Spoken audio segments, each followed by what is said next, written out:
வெளிச்ச பார்வை தந்த ஆசிரியர் தெய்வங்களே, உங்கள் அனைவரையும் வணங்குகிறேன். எழுச்சி வேந்தன் இன்று எழுச்சி கவிஞனாக இருந்து எழுச்சி வேந்தனாக மாறி இருக்கக்கூடிய எழில் வேந்தன் அவர்களுக்கு YMCA பட்டிமன்றத்தின் சார்பாக இந்த ஆணையை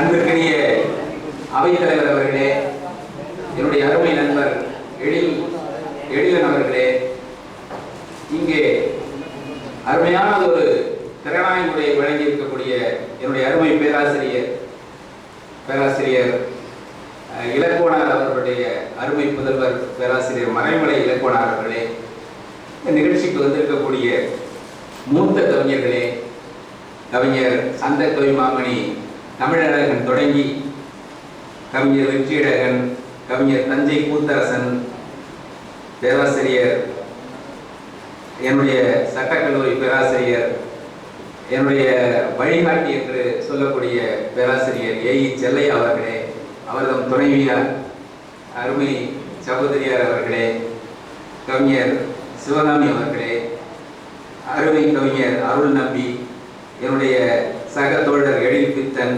சுப சந்திரசேகரன், புயல் என்று நான் நினைத்துக் கொண்டிருக்கிற PL ராஜேந்திரன் அவர்களே அண்ணன், இப்படி இன்றைக்கு அமெரிக்காவில் இருந்து பேராசிரியர் ஆரோக்கியசாமி அவர்கள் இந்த நிகழ்ச்சிக்கு வந்திருக்கிறார்கள். அதிகாலை.com என்ற ஒரு அருமையான இணைய இதழை நடத்தி கொண்டிருக்கக்கூடிய அதனுடைய நிறுவனர் என்னுடைய அருமை தோழர் அருமை நண்பர் நவீன் அவர்கள் வந்திருக்கிறார்கள். இப்போ வளர்ந்து வரும் கவிஞர் வாடிதாசன் அவர்கள் வந்திருக்கிறார்கள். இப்படி கவிஞர்களுக்கு இருக்கக்கூடிய மிகப்பெரிய ஒரு பண்பை பேராசிரியர் அவர்கள் வியந்து பாராட்டி போற்றினார்கள். அப்படி இந்த நிகழ்ச்சிக்கு வந்து சிறப்பிக்கக்கூடிய அனைவருக்கும் எனது பணிவான வணக்கங்களை தெரிவிக்கின்றேன். அன்பு நண்பர்களே, நான் சாதாரண ஒரு குடும்பத்தில் இருந்து ஒரு ஏழை விவசாயிகளுடைய பிள்ளையாக வளர்ந்து வந்து யார் யாரையெல்லாம் நான் தூரத்தில் இருந்து ரசித்தேனோ வியந்தேனோ அவர்களெல்லாம் என்னை பற்றி பேசக்கூடிய அரிய வாய்ப்பு இன்றைக்கு கிடைத்திருக்கிறது என்று நான் பெரும் மகிழ்ச்சி அடைகிறேன். பேராசிரியர் இலக்கோனார், பேராசிரியர் மறைமலை, பேராசிரியர் ஏஇ செல்லையா, இவர்களெல்லாம் நான் ரொம்ப வியந்து பார்த்து கொண்டிருந்த மிகப்பெரிய பேராசிரியர்கள். அவர்களோடு நான் நெருங்கி பழகுகின்ற நிலையே இன்றைக்கு தமிழ் கவிதை அறிஞர்களுடைய அன்பும் வாழ்த்துதல்களும் எனக்கு வழங்கியிருக்கிறது என்று நினைக்கின்றேன். எனக்கு பயிற்றுவித்த பேராசிரியர்கள் எல்லாம் எனக்கு சொல்லிக் கொடுத்தது என்றால், be a best judge of the society. உன்னுடைய சார்பை தூக்கி எங்கேயாவது வைத்து விடு, உன்னுடைய கருத்துக்களை நீ ஏற்றி வைக்க வேண்டும் என்று விரும்பாதே என்றுதான் எனக்கு சொல்லிக் கொடுத்தார்கள். அவர்களிடத்திற்கு நான் தெரிந்து கொண்டது அப்படித்தான். அதைத்தான் நான் என்னுடைய கவிதைகளிலே செய்திருக்கிறேன். என்னுடைய தனிப்பட்ட விருப்பங்களை கூட அதில் நான் ஏற்றி வைக்க விரும்புவதில்லை. அதே போல என்னுடைய ஒவ்வொரு ஐயா அவர்கள் பேராசிரியர் அவர்கள் குறிப்பிட்டது போல ஒரு பொய்டிக் ஜஸ்டிஸ் என்பதை நான் புரிந்து கொண்ட விதம் அப்படிதான். உண்மை நேர்மையான ஒரு நீதிபதியை போல சமுதாயத்தை ஒரு நிகழ்வை அணுகி அதன் மீது நீ உன்னுடைய பார்வையை செலுத்து. என்னுடைய கவிதைகளை பற்றி சொன்னார்.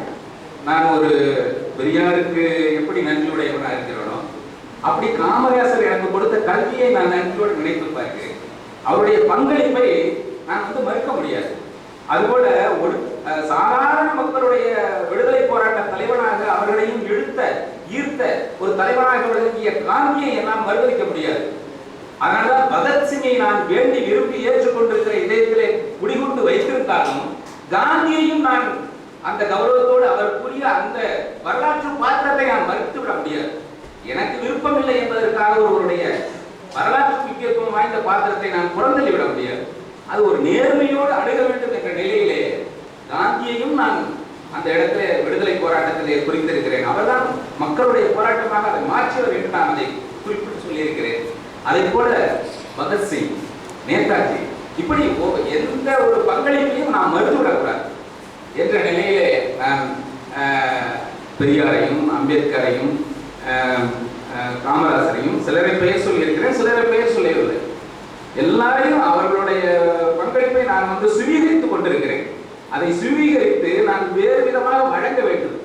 அதை என்னால் வழங்க முடியுமா என்று நான் பரீட்சித்து பார்த்து கொண்டிருக்கிறேன். என்னுடைய கவிதைகளிலே அதற்கு நல்ல ஒத்துழைப்பும் அரவணைப்பும் ஆதரவும் எனக்கு அவ்வப்போது எனக்கு பேராசிரியர்களாக அமைந்தவர்கள் எனக்கு வழங்கியிருக்கிறார்கள். பேராசிரியர்களுக்கு நான் செய்ய வேண்டிய பொறுப்பு கடமை எனக்கு நிறைய இருக்கிறது. எனக்கு பேராசிரியர் சாமிமுத்துவுடன் தொடங்கி இன்றைக்கு பேராசிரியர் மறைமலை ஐயா, பேராசிரியர் செல்லையா அவர்களுடைய வகுப்புகளெல்லாம் எனக்கு வந்து கிடைத்த எல்லாருக்கும் தான் 100 மாணவர்கள் இருக்கிறார்கள், எல்லாருக்கும் தான் அவர்கள் பாடம் எடுக்கிறார்கள். ஆனால் அவர்களிடத்திலிருந்து ஒரு சிறு விலையை நாம் எடுத்து பெரிதாக நாம் கொஞ்சம் கொஞ்சமா தண்ணீர் ஊற்றி வளர்த்துக் கொள்கிறோம்.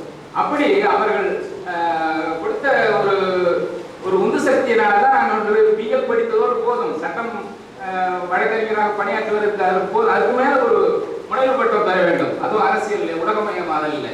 இப்படி பல செய்திகளையும் நான் உள்வாங்கி நான் ஒரு அண்டர் கிரவுண்ட் போயிட்டு போலதான், ஒரு அண்டர் கிரவுண்ட் கவிஞன் போலதான் நான் இந்த கவிதைகளில் எழுதியிருக்கிறேன். என்னுடைய கவிதை வைரமுத்துவுக்கு பிறகு குடியரசு தினத்துக்கு போன அனுபவத்தை உங்களோடு பகிர்ந்து கொள்வது பலருக்கு அதை புரிந்து கொள்வதற்கு உதவியாக இருக்கும், புதியவர்களுக்கும் அது மேல வளர்வதற்கு உதவியாக இருக்கும் என்பதற்காக சொல்லுகிறேன். இந்த கவிதையில நீ ஒரு இடத்துல கூட இந்தியான்னு ஒரு பொருளை ஒரு வார்த்தை கூட பயன்படுத்தல. ஆனா இந்தியாவை எனக்கு முன்னாடி வரைந்து காட்டிவிட்டாய் என்று சாகித்ய அகாடமியில இருந்த பேராசிரியர் வந்து அந்த ஆங்கிலத்தில் மொழிபெயர்த்தவர் எனக்கு சொன்னார். இந்தியா இந்தியா இந்தியா என்று எழுதினா இந்தியா பற்றிய கவிதை இல்லை. ரோஸ் ரோஸ் ரோஸ் என்றால் நீ ரோஸை பற்றிய கவிதை இல்லை. இந்தியான்னு எழுத, ஆனா இந்தியாவை வந்து எங்களுக்கு முன்னாடி எப்படியெல்லாம் அது படுற கஷ்டம், நல்லது, கெட்டது எல்லாத்தையும் நீ கொண்டு வந்து காமிச்சிட்ட அப்படின்னு சொல்லிட்டு அந்த கவிதையை வியந்து பாராட்டினார்கள். அந்த கவிதையை நான் எழுதும் போது ஒரு கவிதை சிறந்த கவிதை என்பதற்கு அடையாளம் என்னவாக இருக்க முடியும் என்று நினைக்கின்றேன் என்றால், அவர் படிக்கும்போது அவருக்கு அவருடைய கோணத்திலே அவருக்கு புரிய வேண்டும். நான் என்னுடைய கோணத்தில் என்னை பற்றி எழுதிய கவிதையாக நான் நினைத்து அந்த கவிதையை எழுதினேன். அதை இந்தியாவுக்கு பொருத்தி பார்க்க வேண்டும் என்று ஒரு அம்மையார் அவர்கள் கலா என்று ஒரு எழுத்தாளர் அவர்கள் சொன்னதுனால அந்த விந்தியே இமய முடிவத இந்த 2 வார்த்தையை எடுத்துவிட்டு பார்த்தால் அது என்னை நாயகே எழுதி கொண்ட கவிதை. அடுத்தது அந்த காலகட்டத்தில் ஒரு அறிவியல் ரீதியான ஆழத்தை பெற்ற ஒரு சயின்டிபிக் பயாலஜிக்கல் போயம் அந்த இடத்துல அந்த கவிஞர் அந்த பேராசிரியர். அதே போல அது 91 நாங்கள் எழுதியது. சோவியத் யூனியன் மறைந்த பிறகு உலக அரசியலிலே ஏற்பட்டிருக்கிற மாற்றங்களை நாம் இன்றைக்கு அனுபவித்துக் கொண்டிருக்கிறோம். சோவியத் யூனியன் எனக்கு பிடிக்கிறதோ பிடிக்கவில்லையோ அதனுடைய இருப்பு எவ்வளவோ தாக்கங்களை ஏற்படுத்தி இருந்தது. அந்த சோவியத் யூனியனுடைய இழப்பையும் மனதிலே தாங்கி அந்த கவிதையை நான் எழுதினேன். ஆனால் இது இந்திய அரசாங்கமே அதை எடுத்து வரவேற்று வாய்ப்பளித்து கொண்டாடிய ஒரு கவிதையாக அது அமைந்தது. அப்படி யாருக்காகவும் நான் வந்து இறங்கி வந்து எழுதுவது என்பது கிடையாது என்பதை இந்த நேரத்தில் நான் நெஞ்சு நிமிர்த்தி சொல்லிக் கொள்கிறேன். அதே போல ஒரு சார்பு எடுத்து எழுதுவது, இப்போது கூட இந்த தருமபுரி இளவரசன் மரணத்தை ஒட்டி நிறைய கருத்துக்கள் எல்லாம் முகப்புத்தகத்திலே வந்தது.